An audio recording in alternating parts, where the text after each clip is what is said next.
ان الحمد للہ والصلاة والسلام علی رسول اللہ اما بعد۔ رمضان کے اندر جن امور کا بہت زیادہ خیال رکھنا چاہیے ان میں روزہ کی افطاری کا وقت بھی ہے، کیونکہ اس کے بارے میں خود رسول کریم صلی اللہ علیہ وسلم نے خصوصی ہدایت فرمائی۔ آپ صلی اللہ علیہ وسلم نے فرمایا لا يزال الناس بخیر مع عجل الفطر لأن اليہود والنصارى يؤخرون، کہ لوگ اس وقت تک خیر میں رہیں گے، بھلائی میں رہیں گے جب تک وہ رمضان کی افطاری میں جلدی کیا کریں گے، یا روزہ کسی بھی روزے کی افطاری میں جلدی کیا کریں گے، کیونکہ یہود و نصارہ اس میں تاخیر کرتے ہیں۔ تو اللہ کے رسول صلی اللہ علیہ وسلم کی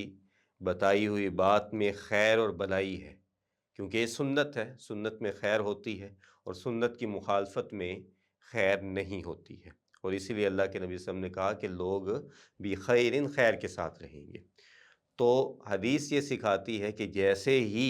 سورج کی جو ٹکیا ہے، جو گلائی ہوتی ہے سورج کی، وہ آنکھوں سے اوجھل ہو تو اس وقت روزہ افطار کر لینا چاہیے۔ اور اس کی وضاحت ایک اور حدیث سے ہوتی ہے کہ سیدنا عبداللہ بن ابی اوفا رضی اللہ تعالی عنہ فرماتے ہیں کہ فتح مکہ کے سفر میں ہم اللہ کے نبی کے ساتھ تھے، تو اللہ کے نبی صلی اللہ علیہ وسلم کے پاس کچھ لوگ کہنے لگے، جو پانی پلانے والا آدمی تھا اس کو کہنے لگے کہ انزل فجدع لنا، کہ نیچے اترو اور یہ پانی ہمارے لیے ملا دو، گھوٹ دو، یعنی کہ وہ پانی کے اندر کوئی چیز مکس کر دو جس کو ہم پی سکیں اور روزہ افطار کر لیں۔ تو اللہ کے نبی نے پوچھا کہ شام ہو گئی؟ تو پھر آپ نے خود دیکھا، تو آپ نے اس صحابی کو خود بھی کہا کہ انزل فجدع لنا، تو وہ کہنے لگا اللہ کے نبی صلی اللہ علیہ وسلم ان علیک بالنہار، آپ پہ تو ابھی تک دن کی روشنی باقی ہے۔ تو اللہ کے نبی صلی اللہ علیہ وسلم نے پھر اس موقع پہ یہ قاعدہ بیان کیا اذا رأیتم اللیل قد اقبل من ہاہنا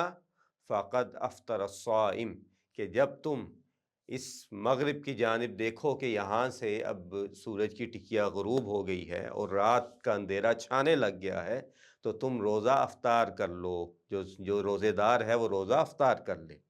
تو جبکہ دوسری حدیث میں اس کی وضاحت ہوتی ہے کہ یہ سورج کی ٹکیا غائب ہو جائے، اور پھر اسی طرح صحیح بخاری میں سیدنا ابو سعید خدری رضی اللہ تعالیٰ عنہ کا یہ عمل ثابت ہے، جو مفتی مدینہ تھے، کہ وہ روزہ اس وقت افطار کر لیتے جب سورج کی ٹکیا غائب ہو جاتی، چاہے ابھی دن کی روشنی باقی ہوتی لیکن سورج کی ٹکیا موجود نہیں ہوتی تھی، تو وہ روزہ افطار کر لیا کرتے تھے۔ اسی طرح عمر بن میمون رحمہ اللہ نبی کریم صلی اللہ علیہ وسلم کے صحابہ کا عمل بیان کرتے ہیں کہ کان اصحاب محمد، کہ اللہ کے نبی محمد صلی اللہ علیہ وسلم کے ساتھی اسرع الناس افطارا، کہ وہ لوگوں میں سے سب سے زیادہ روزے افطار کرنے میں جلدی کرتے تھے،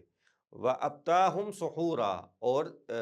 دوسری طرف وہ سحری میں سب سے زیادہ تاخیر کیا کرتے تھے۔ اور اسی طرح سیدنا ابو درداء رضی اللہ تعالیٰ عنہ فرماتے ہیں کہ نبی کریم صلی اللہ علیہ وسلم کے اخلاق میں سے کہ من اخلاق النبوہ ثلاث من اخلاق النبوہ، تین چیزیں نبی کریم صلی اللہ علیہ وسلم کے اخلاق میں سے ہیں یا نبوی اخلاق میں سے ہیں، وہ کون کون سی ہیں؟ تو سب سے پہلے فرماتے ہیں کہ تعجیل الافطار، کے افطاری میں جلدی کرنا، و تاخیر السحور، اور سحری میں دیری کرنا، اور پھر اس کے بعد تیسری چیز فرماتے ہیں کہ وضع الیمین علی الشمال فی الصلاۃ، کہ نماز کے اندر